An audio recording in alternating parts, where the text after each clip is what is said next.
আসসালামু আলাইকুম রহমতুল্লাহ। যখন হজরত সুলাইমান আলাইহি ওয়াসাল্লাম সারা দুনিয়ার রাজত্ব পেয়েছিলেন, তখন তিনি আল্লাহ তাআলাকে বলেছিলেন, হে আল্লাহ, আপনি আমাকে অনুমতি দিন, আমি পৃথিবীর সকল মাখলুকাতকে আহার করাতে চাই। হজরত সুলাইমান আলাইহিসসালাম পৃথিবীর সকল প্রাণীকে খাওয়াতে চেয়েছিলেন। তখন আল্লাহ তাআলা বললেন, হে সুলাইমান, এটা তোমার কাজ নয়। অতঃপর আল্লাহ তাআলা তাকে অনুমতি দিলেন। অনুমতি পাওয়ার পর হজরত সুলাইমান আলাইহি ওয়াসাল্লাম জিন এবং মানুষদের হুকুম দিলেন খাবারের সমস্ত আয়োজন করার জন্য। তখন মানুষ এবং জিন অনেক খাবার তৈরি করে অনেকগুলো বড় পাতিলে রাখলো। সেই পাতিলগুলো অনেক বড় ছিল, মনে হচ্ছিল যেন খাবারের পাহাড়। তখন সমুদ্র থেকে বিশাল একটি মাছ আসলো।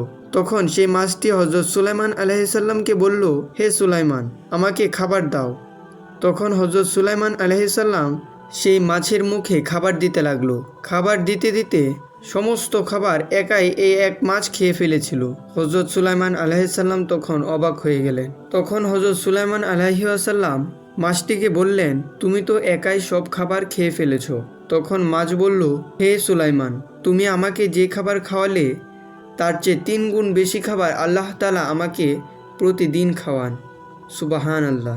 হজরত সুলাইমান আলাইহি ওয়াসাল্লাম এই মাছটির মুখে এই কথা শুনে আল্লাহর আরশে সেজদায় পড়ে গেলেন। সুবহান আল্লাহ।